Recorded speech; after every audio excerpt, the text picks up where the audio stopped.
What if I told you that the real reason your relationships keep falling apart isn't them? It's the unhealed parts of you choosing from a place of pain, not power. This isn't about blaming yourself. It's about finally taking back control, because the brutal truth is no one can love you enough to heal wounds you refuse to face. Until you do the inner work, even the right person will feel wrong. So before you search for the one, make sure you become the one who no longer settles, chases, or breaks just to be loved. We're told from the moment we're young that love is the answer. Fairy tales, movies, even some of the advice from well-meaning friends and family all suggest that if two people love each other, that love will conquer anything. But that narrative is dangerously incomplete. The brutal truth is, love is not enough. Love may be the spark, but compatibility and effort are what keep the fire going. When people fall in love, what they often fall in love with is a feeling, a rush of attraction, passion, chemistry, and excitement. That intense emotional connection feels powerful, almost spiritual, like you finally found your missing piece. And while those feelings are real and deeply human, they're not the foundation you can build a lasting relationship on, because when the high fades, and it always does, what you're left with is the real person and the reality of how your lives actually fit together. And that's where compatibility comes in. Compatibility means you want similar things, live by similar values, and navigate life in ways that feel aligned. It doesn't mean you have to agree on everything or be carbon copies of each other, and that would be boring, but it does mean you see eye to eye on the big things. If one person wants kids and the other doesn't, if one values career ambition and the other values a quiet, slow-paced lifestyle, if one thrives on emotional depth and the other avoids vulnerability. Those differences can create serious friction, no matter how strong your feelings are. Love doesn't erase that friction, it often magnifies it. The hard truth is that many people stay in relationships way past their expiration date because they're in love. They think that love justifies suffering through endless cycles of disappointment, misalignment, or unmet needs. But a healthy relationship doesn't feel like a war you're always trying to win. It feels like a home you both work to build together. That's where effort becomes critical. Effort is what love looks like in action. It's not the grand romantic gestures that matter most. It's the small, consistent ones. The way someone listens to you, checks in on you, supports your goals, respects your boundaries, shows up when it counts. A relationship thrives not on words, but on consistent behavior. Without effort, love becomes hollow. Someone can say, "I love you" 1,000 times, but if they don't show up when you need them, if they break promises or make you feel like an afterthought, then what does that love really mean? Effort also means growth, both individually and together. A great relationship is made up of two people who are committed to growing alongside each other, not trying to drag each other along or fix each other. That means taking responsibility for your own baggage, your own healing, and your own emotional intelligence. It means being open to hard conversations and doing the uncomfortable work of facing your flaws. If one person is always evolving while the other stays stagnant, resentment will build, and love alone won't be enough to fix that imbalance. Many people confuse effort with struggle. They think if something is hard, it must be meaningful, but there's a big difference between effort and emotional exhaustion. Effort in a heal. Thy relationship feels reciprocal and energizing. Struggle, on the other hand, feels one-sided and draining. If you constantly feel like you're walking on eggshells, trying to earn love, or carrying the emotional weight of the relationship alone, that's not effort, that's self-abandonment. This is why we need to stop glorifying relationships that survive on passion alone. Passion can be intoxicating, but it can also be blinding. It makes us overlook red flags, excuse bad behavior, and believe that things will eventually click if we just love hard enough. But the truth is, passion fades if it's not matched with real-world alignment and emotional investment. The couples who last aren't the ones with the most explosive chemistry. They're the ones who align in values and invest in each other every day, even when it's inconvenient. You also need emotional safety. That means knowing that your needs are heard, that you can be vulnerable without fear, and that conflict doesn't threaten the foundation of your connection. Love without emotional safety is chaos. It leads to cycles of fighting and reconciling, of highs and lows that mimic excitement but are actually instability. A healthy relationship has moments of calm and peace, not just intensity, and it's built on a steady rhythm of mutual trust and reliability, not the unpredictable waves of emotional drama. Think about it this way. A successful relationship is like building a house. Love is the excitement you feel when you see the beautiful blueprint and imagine your life inside it. But compatibility is the structure and effort is the maintenance. Without compatibility, your house has a weak foundation. Without effort, it slowly falls apart. You wouldn't move into a house with cracks in the walls and no running water just because you liked how it looked. Yet so many people stay in broken relationships because they like how love feels in fleeting moments.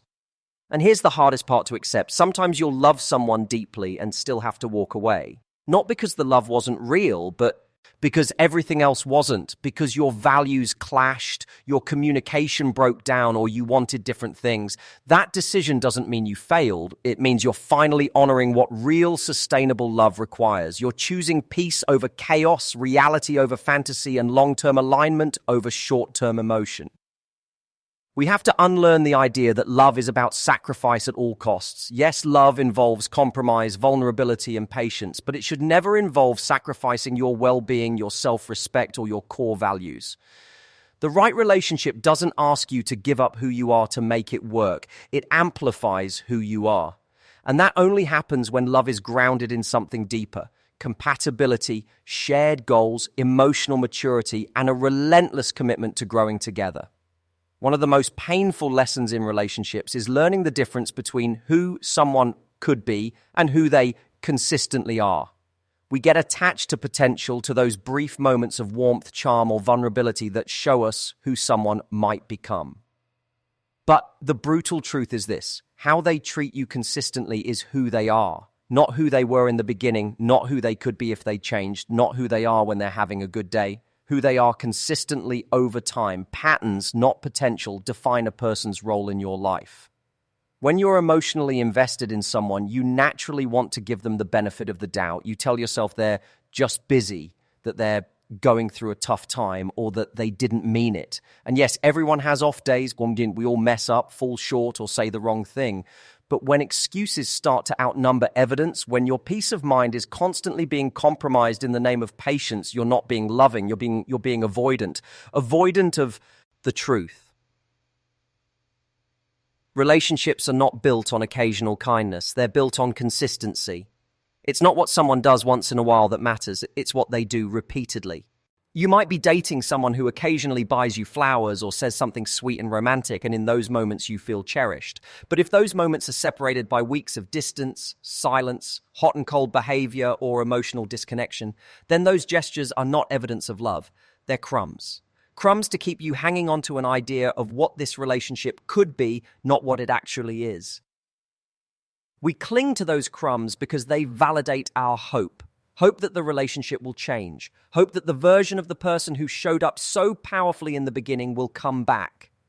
But people don't build relationships in their best moments. They build them in the everyday, mundane, and even difficult ones.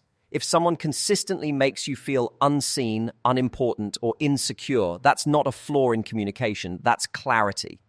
They are showing you exactly how much they are willing to give and exactly how little effort they're prepared to invest. One of the most liberating things you can do in your love life is start believing people the first time they show you their pattern, not their apology, not their excuse, not their words, their pattern. Patterns don't lie. They reveal priorities. They reveal values. They reveal effort or the lack of it. If someone repeatedly ignores your boundaries, forgets what's important to you, or makes promises they don't keep, that's not a mistake. That's who they are choosing to be in the relationship. Many people confuse attraction with connection. Just because you have chemistry with someone doesn't mean you have a foundation. And just because someone has the capacity to treat you well doesn't mean they will. That's why you can't fall in love with a person's potential. Because potential is about what's possible, not what's real. And in relationships, reality is everything. You live your day-to-day life with a person's actions, not their intentions. It's easy to fall for someone's charm, especially in the early stages of a relationship when they're putting their best foot forward.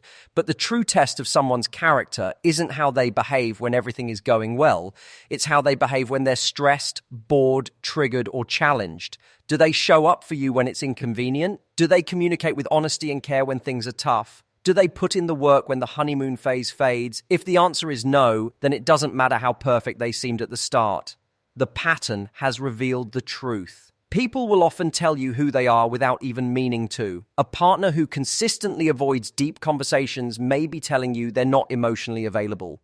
Someone who disappears for days without explanation may be telling you they're not interested in real commitment. Someone who flirts with other people right in front of you may be telling you they don't respect you. We just don't want to hear what their behavior is screaming at us. Instead, we reinterpret it. We rationalize, we hope, we try harder. But the effort to reinterpret someone's actions is energy that could be used to protect your peace. And let's be honest, sometimes we want to be wrong. We want the person we love to be someone different. We want the person we see flashes of to become the person they are all the time. But no amount of love can change someone who isn't willing to change themselves. You can't fix someone with your patience. You can't heal someone with your sacrifice. And you certainly can't make someone see your worth by allowing them to continuously disregard it. Part of maturity in relationships is learning to accept what's in front of you instead of constantly reaching for what's not. That means being radically honest with yourself. How often do you feel seen, valued, and emotionally safe in this relationship? Do their actions make you feel like a priority or an option? Do they only show up when they sense you pulling away? If your relationship feels like a cycle of highs and lows, where good behavior is always followed by distance, or where attention is only earned through emotional drama, you're not in a relationship, you're in an emotional roller coaster. We also need to get rid of the idea that loving someone means always forgiving them. Forgiveness is powerful, but it doesn't mean you have to tolerate a repeated lack of care. You can forgive someone and still walk away. You can understand why someone is the way they are and still choose to protect yourself from their behavior.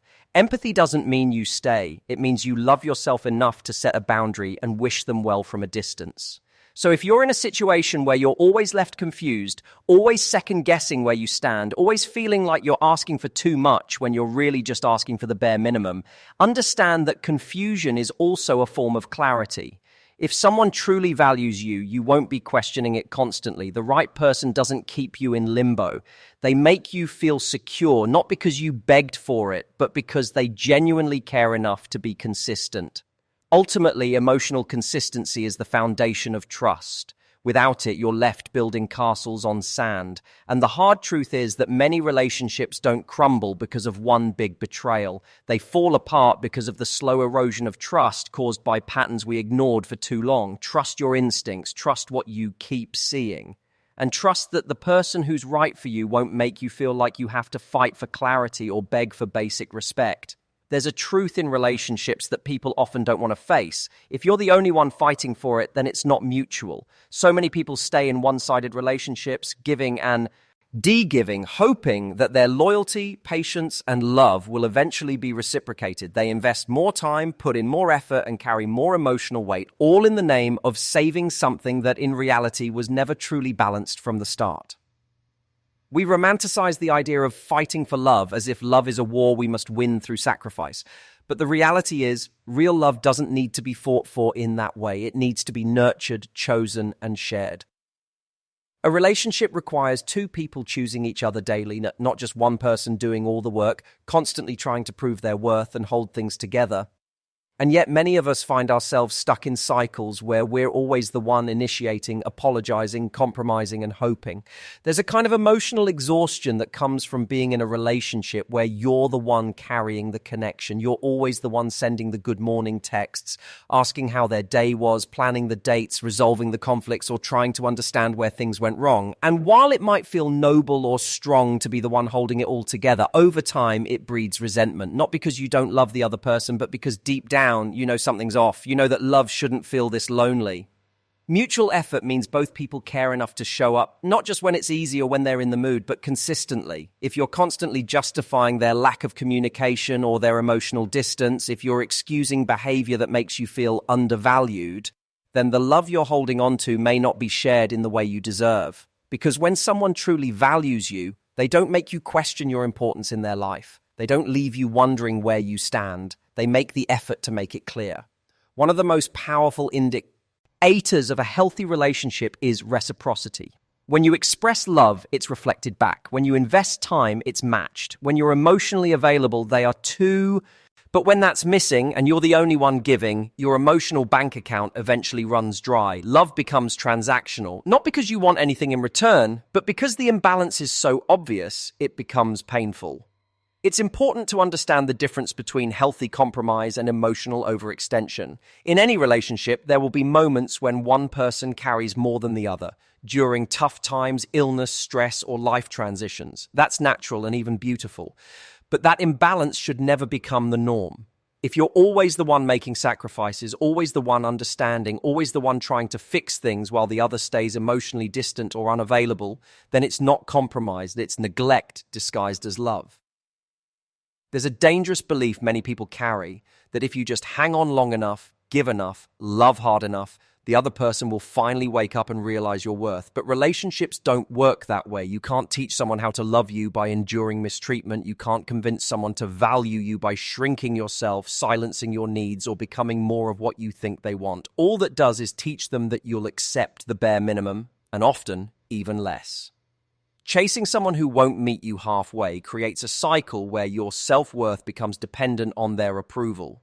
You start tying your value to how they treat you, or worse, how much you can do to get them to treat you better. That's an emotional trap, because even when they do give you a little bit of attention, it feels like a reward. It feels like you're winning, but it's not a win to get breadcrumbs from someone who should be giving you the whole loaf. Being the one who always initiates connection, whether it's emotional, physical, or even just texting, eventually chips away at your sense of self. It makes you feel like you're the only one invested. Like if you stop trying, the whole thing would fall apart. And here's the truth. If the entire relationship depends on you constantly initiating, then it's not a relationship. It's a performance. One you're starring in alone. Healthy relationships feel safe, mutual, and balanced. That doesn't mean everything is always perfect. It means there's shared effort. You both reach out, you both apologize, you both plan, you both support, and when things go wrong, you both care enough to work through it. When one person stops fighting, it's not a sign to fight harder. It's a sign to take a step back and assess whether you're in a relationship or just emotionally clinging to a fantasy. One of the hardest things to do when you love someone is to stop chasing them, especially if your whole identity has become wrapped up in proving your worth. But letting go isn't giving up. Letting go is a radical act of self-respect. It says, I won't beg for love. I won't convince someone to stay. I won't be the only one trying. We have to stop glorifying the idea of being the one who never gives up, because in the right relationship, you won't feel like you're constantly fighting to keep it alive. You'll feel like you're building something together, brick by brick. There will be effort, yes. There will be hard conversations, but there will also be joy, mutual care, and a deep sense of safety that comes from knowing the other person is just as invested as you are. If you find yourself exhausted, always fixing, always giving, always hoping, it's time to ask, what am I really fighting for? Am I fighting for love, or am I fighting to not feel abandoned? Am I fighting to be seen, or am I fighting to keep something that deep down I know is already gone? The answer to those questions will tell you everything, because a relationship built on one person's effort will always feel heavy. It will always feel like you're trying to carry both hearts, yours and theirs. And the truth is, that's too much weight for one person to carry forever. You deserve a relationship where your energy is matched, where your love is returned with the same depth, and where your presence is not just tolerated, but treasured. Anything less than that is not mutual. And if it's not mutual, it's not love. So many people go through life believing that if they could just find the right person, everything would fall into place. They think that love from someone else will fill the void, silence the insecurities, and finally make them feel complete. But the brutal truth about relationships is this: no partner, no matter how perfect, can fix what you haven't healed within yourself. Chasing love won't save you if you haven't first built a loving relationship with you. We've been sold the idea that healing happens through partnership, that someone out there will love us so fully that our past heartbreaks, traumas, and doubts will magically fade, that the right person will understand our pain so deeply that they'll become the solution. And while the right partner can certainly offer support, encouragement, and stability, they can't do the inner work for you. That's your responsibility. If you walk into a relationship expecting someone else to fill the cracks in your self-worth, you're handing them the power to validate your value, and that power should never belong to anyone but you. What ends up happening when we enter relationships without healing is we don't show up as our true selves. We show up as versions of ourselves molded by fear, abandonment wounds, or past rejection. We become hypervigilant, always scanning for signs that this person will hurt us like the last one did. We cling, we control, we people please, all in an attempt to feel secure.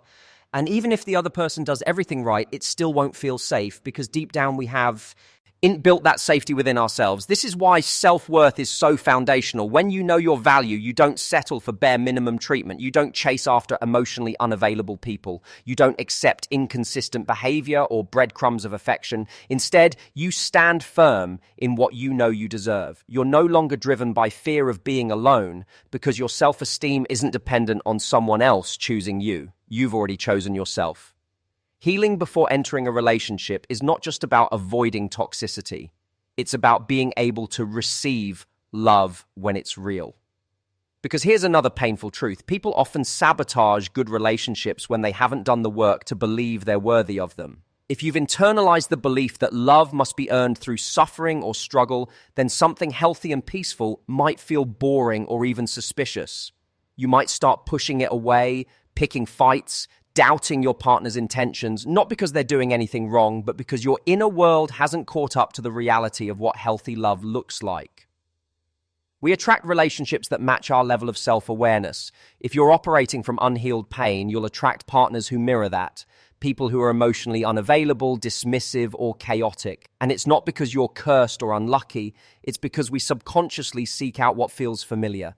If dysfunction is what you've known, then calm and consistency might actually feel threatening. That's why healing isn't just about moving on from the past, it's about reprogramming what you believe you deserve in the future. The most powerful relationships happen when two whole individuals come together. Yeah, not to complete each other, but to complement each other. That only happens when you've taken the time to get to know yourself deeply. Your triggers, your patterns, your values, and your non-negotiables. You've learned how to regulate your emotions, how to set boundaries, how to communicate with honesty and clarity. You no longer seek love from a place of lack, but from a place of abundance, where you're willing to share your life with someone, not hand it over. This also means redefining what love means to you. So many people chase intensity because they think that's what passion is. But intensity isn't always love. Sometimes it's trauma reenactment. Sometimes it's codependency. Sometimes it's a desperate attempt to prove you're worthy of someone staying. True love is steady, it's calm, it's secure. And to truly appreciate and recognize that kind of love, you have to be in a place where your nervous system doesn't mistake chaos for connection. Healing yourself also gives you the strength to walk away from anything that doesn't align with your peace. You're no longer addicted to potential. You don't stay because of history or because you're afraid you won't find someone else. You stay only when it's right, when it's healthy, fulfilling, and mutually nourishing. And when it's not, you let go. Not from a place of bitterness, but from self-respect. This doesn't mean you need to be completely healed or perfect before entering a relationship. That's an unrealistic standard. We're all works in progress. But it does mean taking responsibility for your emotional world. It means not expecting your partner to fix you, regulate your feelings, or carry the weight of your past. It means showing up as someone who knows how to love themselves so they can love someone else from a place of wholeness, not woundedness. The irony is, the more you do the inner work, the less desperate you become for a relationship, and the more magnetic you become to the right kind of partner. You're no longer sending out signals of insecurity or lack. Instead, you radiate confidence, clarity, and emotional maturity. You attract people who are also grounded in themselves, people who aren't looking for me-own to save them, but to walk beside them. And when love does show up, real, mature, mutual love, you'll be ready for it. Not because it completes you, but because it adds to an already full life. You'll be able to recognize the difference between someone who wants you and someone who values you, between someone who fills a void and someone who walks with you as an equal, between a love that drains and one that deeply nourishes. The brutal truth is that many people are looking for the right person while being the wrong person to themselves. They want a relationship that feels safe and loving, but they haven't yet created that safety and love within. So the work begins not with finding someone, but with finding yourself. Not with convincing someone to stay, but with building a life you're proud of, whether someone joins you or not. Because when you heal, you become the kind of person who doesn't chase love. You attract it. You don't force it, you allow it, and you don't need it to survive. You choose it because you already know how to thrive on your own.